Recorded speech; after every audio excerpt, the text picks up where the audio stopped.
It's time now to take a look at stories making headlines on Nigerian newspapers. And I have with me in the studio journalist Odufowokan. Thank you so much for being here.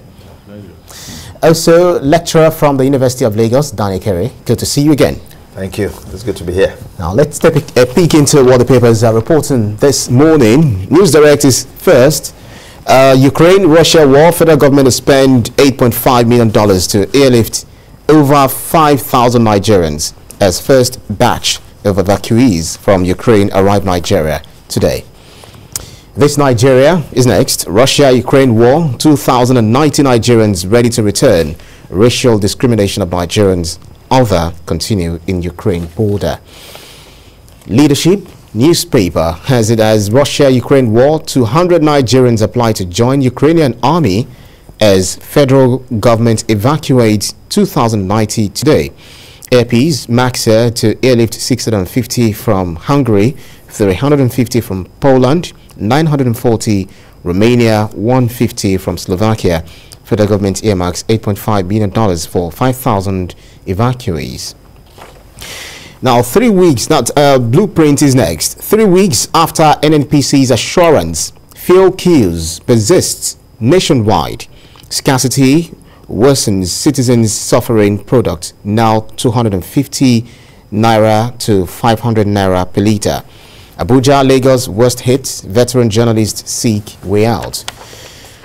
Daily Trust, petrol scarcity to linger as cargoes stranded. Filling stations sell above 200 naira per litre. Crude oil hits 112 naira per barrel.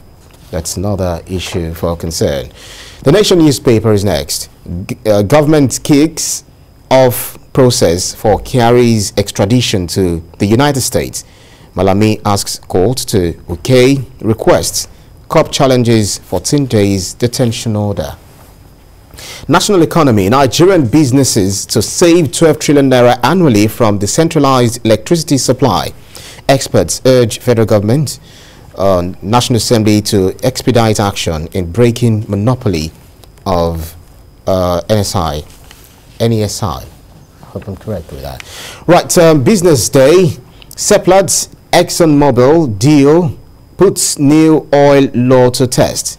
That's according to the business day. Let's quickly have a perusal of some of these newspaper headlines. I would like to look at, to start from the human angle issue, which is really affecting a lot of Nigerians abroad. So we've got 2,090 Nigerians ready to return, and racial discrimination of Nigerians other continue in Ukraine border. But the fact that we're having more than 2,000 Nigerians returning to the country today, that's a good news, Dan.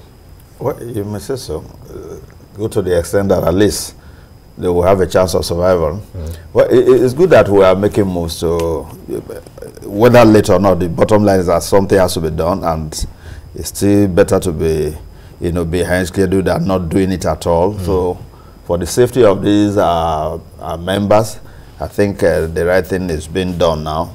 And the issue of discrimination was really a very worrisome situation. Even at the point of, this situation of death, people are still, talking about whether you are black or the bombs that we are seeing.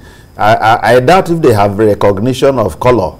They were just hitting targets, and they never cared whether you are black, whether you are, Oyibo or anything. So I was really very surprised that those kind of things could be happening. But then that is the nature of,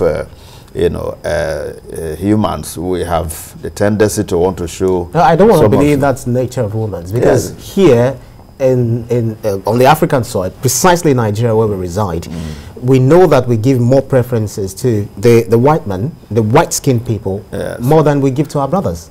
Part of the problem again is even this white. Look at white color. Have you seen any human being with this color anywhere? That's part of the problem you create. You have just called them white. So you've given them... It's not my word. No, it's the way we call them. You are the one calling. I didn't call them white. Now I'm saying Oyibo. Are you getting it?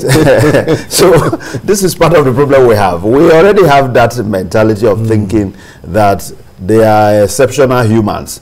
They are just like every other human. But maybe because of the issue of colonization and the rest of it, and the idea of trying to brainwash us to believe that we are inferior and all of that, which some people have actually accepted, is creating some of these challenges. But the bottom line is that Putin is bombing Ukraine. He has no regard for color. Your skin, yeah. Yeah, so what people should be interested, now they are talking about Nigerians who even want to enlist in the army. Exactly. Now, they didn't say, okay, because of your color, don't come and fight. You see, so that's a challenge. What I believe is that at that point, people were interested in their own people. That's why I said it's part of humans. I mean, it wasn't about color, really. That should there be any issue, a challenge of, you know, somebody try to look for a way of escape, you would want to save your own first. I have a feeling that is it. But then generally there's this attitude about some persons who just feel that as long as your color is not the type that they have, then you are not supposed to be alive. That kind of a thing. Well, but it's really worrisome. Yeah, Dari, leadership newspaper reports that 200 Nigerians apply to join Ukrainian army as federal government evacuates 2,090 today. How did it sound to you? Like Nigerians fighting for a country in another man's country? Yeah, it sounds Nigerian. It sounds Nigerian. How do you mean? Let me first take it up from what is happening, because you must state it. I think those applying are here. I think it's the application office they opened in Abuja or something. If you check the story, I think that is what is happening. The people applying are Nigerians who are currently in Nigeria. Two options or two possibilities. One, who are so patriotic about whatever ties they have to Ukraine that they want to go there and help fight Putin. Right. Or they don't like Putin so much, they want to put their life on the line. Yeah. On the other side of the coin, I see people who see an opportunity to just leave Nigeria. Exactly. Even at the point of enlisting to go and fight a war. That should tell us something. There have been enrollments called for Nigerian police. Yeah. Nigerian army fighting in Northeast. I've been calling on people to join. These people, if they are warriors who really want to fight, those are opportunities to enlist in the Nigerian forces. And is that to show that you're very patriotic to the nation? But somehow their patriotism is to Ukraine. Maybe they have Ukrainian ties or some sort of blood relationships. But among these people, I am sure, and I tell you, you'll find people who just see an opportunity to elope, to just join those who are leaving the country. So while we may want to begin to say, oh, these are patriots in a way, we must begin to worry. What will make Nigerians want to leave Nigeria to go to a war-torn country? Not just to reside there, but to fight in their war with hopes of becoming citizens after the war. That should worry us. Then, talking about the issue of discrimination, you put it side by side. They are going to this same country where tales of discrimination against their own brothers are emanating. And so that will tell you a lot of things, that behind this strange patriotism are some hidden reasons for the journey they are about to take. And so the Ukrainians or Polish people or Belarusians who are discriminating against blacks, well, it's an age-long thing until the tires of vehicles stop coming in blacks. Discrimination against blacks will not stop. When manufacturers of vehicles finish manufacturing very beautiful white Benz and Range Rovers, they decided to give the black tire. Anyway, we now understand that the Nigerian government is making provisions to evacuate 2,000 Africans, including those from Ghana, Togo, and other West African countries from Ukraine. Is that saying that Nigeria is trying to play the big brother role? Nigeria is playing the big brother, not trying to play. Nigeria is playing. I spoke with a medical student in Ukraine yesterday who made it to the Polish borders. And she was, the vehicle came with Nigerian officials to take them And in that vehicle, they were about 60 something. And she told me that there were less than 14 Nigerians on the bus. Others were largely Ghanaians and other African brothers and sisters. Right. So that's commendable. Nigerian officials did not get there and say, look, where are the Nigerians? Let's see your passport. They saw blacks and said, look, let's get these brothers of ours away from here first. I spoke with another person, a church pastor in Ukraine there, who also got enlisted to leave the country via the Nigerian arrangement. And he told me that they are not asking for nationalities. As long as you're black skinned and you're from Africa. You're from Africa. We are taking you to Lagos. We are taking you to Abuja. From there, you can sort out your movement. So that's something commendable. We should really appreciate the foreign ministry for this. And I think my dear sister, Abike Dabiri, demands some commendation too. She deserves some commendation because our office has really been doing a lot since this conflict started. Well, as a matter of fact, the Director, Consular and Legal Department at the Ministry of Foreign Affairs, Bolaji Ekere, said that at least 200 Nigerians had returned home, many of whom were given free tickets by the Nigerian government. That was even before the fight actually, escalated. So, but is evaluation an exclusive prerogative of the federal government? What about the states? What are they saying? No, at this level, well, the support could come from the states, but I think they are not looking at the people there are from Ijebode or they are from Imo or Newe, whatever. They are Nigerians. That is the identity that is being, presented there, paraded. So it is the Nigerian government really that has, a higher concern in this particular instance. Your citizenship is actually not to the states in terms of the local states we have, like Lagos and the rest, is to Nigeria. So I think on that ground, yes, much will rest on the shoulders of the federal government. And I think the federal government has just, taken the right step. And from the issue of even attending to people from other countries, West African countries should learn from it. You see, the way they treat Nigerians in so many of these places, I think this should be an eye-opener to let them know that yes, Nigeria is actually prepared to show love to their brothers. The same should come from the rest of them. It's not about, supremacy of anything. It's about brotherhood. For us to move ahead, we need cooperation of one another.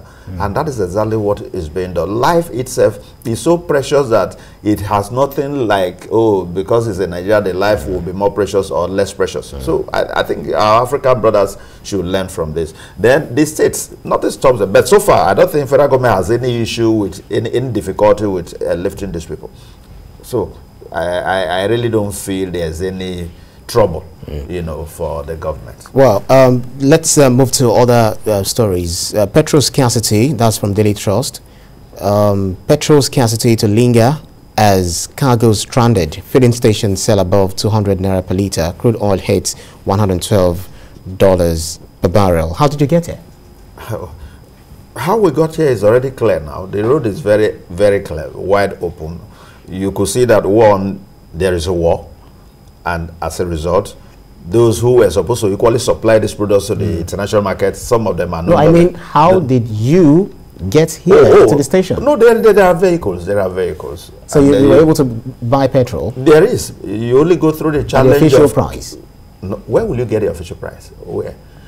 Except maybe at NNPC stations that you need to queue up for so long. You get it from those who are selling by the roadside, if you want to get to where you are going. So that is the only challenge. Now, the problem is that the NNPC, the government has promised us that, oh, it was a challenge of adulterated fuel and the rest of it. Within a short time, everything was going to ease off. It is over 3 weeks now. The situation is even getting worse. On my way down here, you need to see the queues. They are already moving into the main roads. And if care is not taken, it's going to cause more serious traffic gridlock. I don't know if the situation is the same in Abuja, but at least within Lagos here, on the Ikorodu Road, the thing is building. It's different stations. So if we have this kind of situation, and you've assured us that you've already, whatever, made arrangements and product is coming only for the situation to get to this level. So we are wondering, where are the products? Where did you keep them? Is it a challenge of distribution? Why are we still in this mess? Or is there any undertone? Because each time you talk about this so-called subsidy and the rest, a lot of things go spiritual about it. The way I see it, we'll begin to wonder whether they are telling us the truth. The marketers are always a problem on one end. Government on its own is equally not sincere. So I think the challenge really is that the NNPC should come out clearly.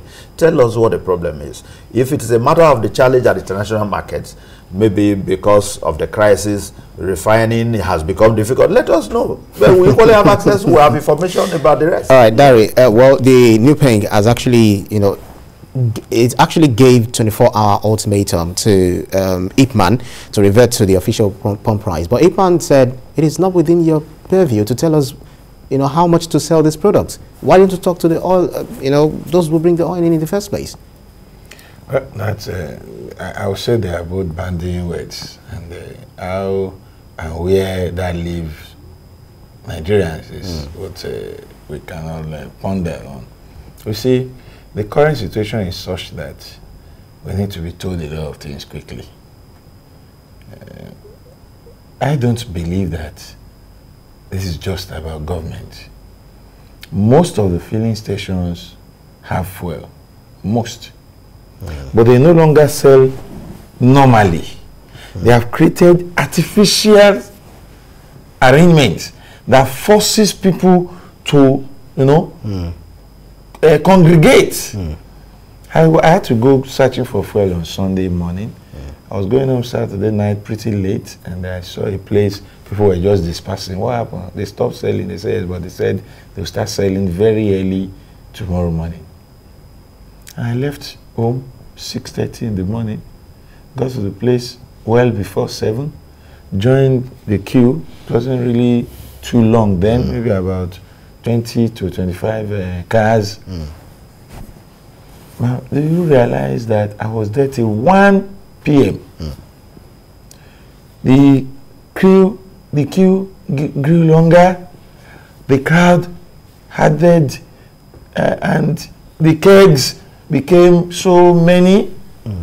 And we kept asking these people, are you going to sell? They said they were, just wait.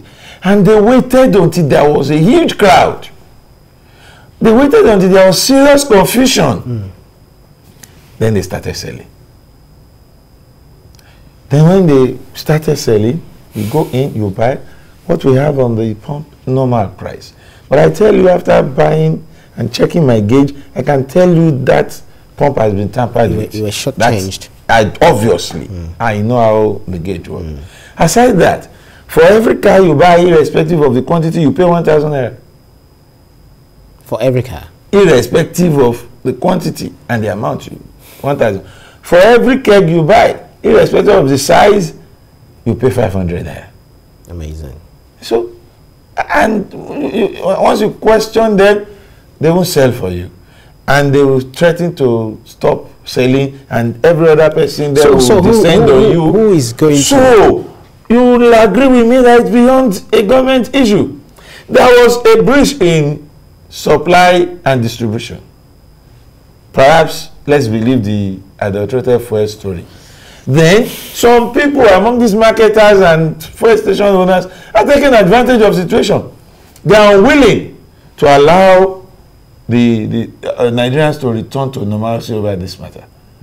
Otherwise, why should you have fuel? I tell you, those fuel stations having fuel and selling at selected time. I noticed something. In Kodu, where I live, there is a long stretch of road, Awolowo Way, where you have like 5 or 6 filling stations. You will never find 2 of them selling at the same time. And I tell you, they will all sell every day. But while you sell in the morning and the crowd mills at your gate, the other person will sell in the afternoon, while another one will sell at night.